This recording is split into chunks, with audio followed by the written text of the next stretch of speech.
Hello， 你好，我是玉修，很高兴你回到这个频道。我自己在学习拍照的时候，非常喜欢在网络上看一些第一人称视角的拍照影片，因为我觉得这样子的影片，我可以看到一个摄影师他是怎么样，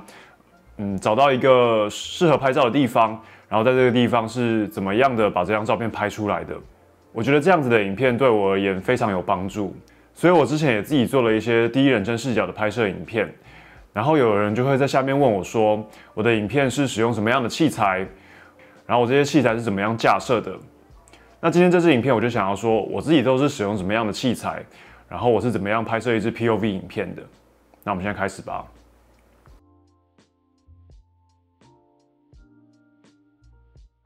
走到街上拍照当然是可以很容易，你可以拿起自己喜欢的相机，然后看到什么就拍什么。但我自己是觉得，如果要到一个比较没那么熟悉的地方，甚至可能是出国，想要拍一些照片或影片的话，我都建议可以使用 Google Map， 稍微看看街景，看看当地的状况、当地的街道，这样子的话也比较好选择，可能比较适合的焦段，然后可以知道说到时候大概可以拍到什么样的照片，然后在什么样的地点，可能比较有机会拍到比较好的照片。例如，我今天如果想要去涩谷拍照的话，那我就可以稍微在 Google Map 上面先搜寻一下，然后使用街景的服务。例如，我把我自己丢到这边，那我就可以看一下这边大概会有什么样的东西，会有什么样的店面，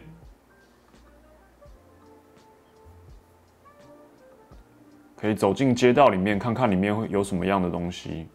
等等的。我自己觉得这样子对我在拍照的时候，心里会比较有一个底，然后到陌生的地方比较知道该往哪个方向走，那我觉得是蛮有帮助的。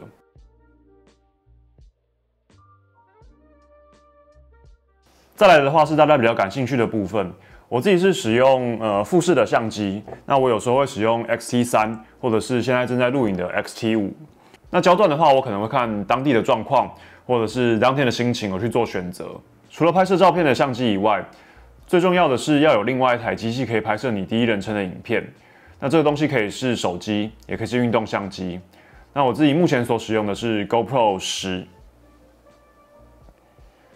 我目前使用下来的话，我是觉得还算蛮方便的。它可以很快速的按一个键就开始录影。对，它开始闪红灯的话就是开始录影。然后它的防手震也算蛮不错的，就是你看我这样子晃动，那其实影片都还是蛮稳定的。如果你想要看它的素材的话，可以到一些我的 POV， 不管是人像啊，或者是街头摄影的影片里面去看。那里面第一人称的视角都是使用这台 GoPro 10拍出来的。在有了另外一台相机之后，接下来就是需要有东西可以把它架设在身上。通常我有2种方式来架设我自己的 GoPro。那第一个的话就是使用这种夹子。那这个夹子，它可以蛮方便的架设在我的不管是我的双肩包包上面，可能像这样子，然后或者是我有个斜肩的包包，我也可以把它架设在中间。那它最大的优势的话，就是它很方便，但是它的缺点也很明显，就是如果你的包包可能会有移动，或者是你要把手抬起来等等的动作，那你的包包可能会因此而移动。那你的包包因此而移动的话，你的画面也会受到影响，所以这是一个它的缺点。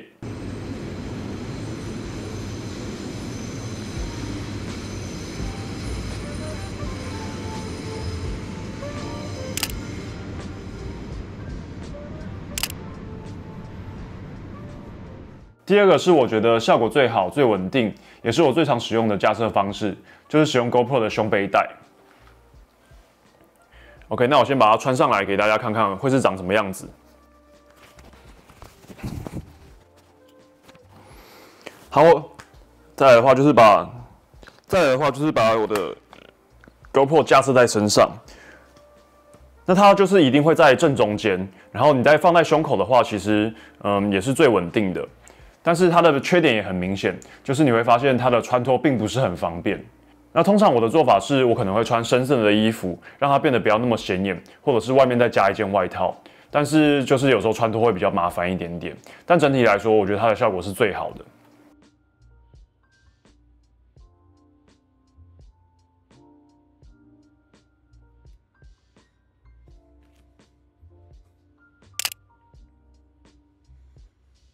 接下来的话就是一些 GoPro 的设定。那我自己所使用的是4K 30帧，然后镜头的话，我是选择线性。那有时候我会想要比较广的画面的话，那我也会使用到广角，但我现在比较常使用的是线性。再来的话就是，需要把时间长度给关掉，因为如果有时候你在街上走得很久的话，那如果它突然关掉的话，那也就会蛮麻烦的。然后通常我会把曝光补偿减1，因为我觉得这样的画面比较不容易过曝。然后比较重要的是，我会把色彩调成平淡，因为这样我在拍摄影片之后，再回到电脑里面可以稍微再做微调。那我觉得有时候，不管是中性啊，或者是生动，都会让我觉得有点太饱和了，所以我会把它调成平淡。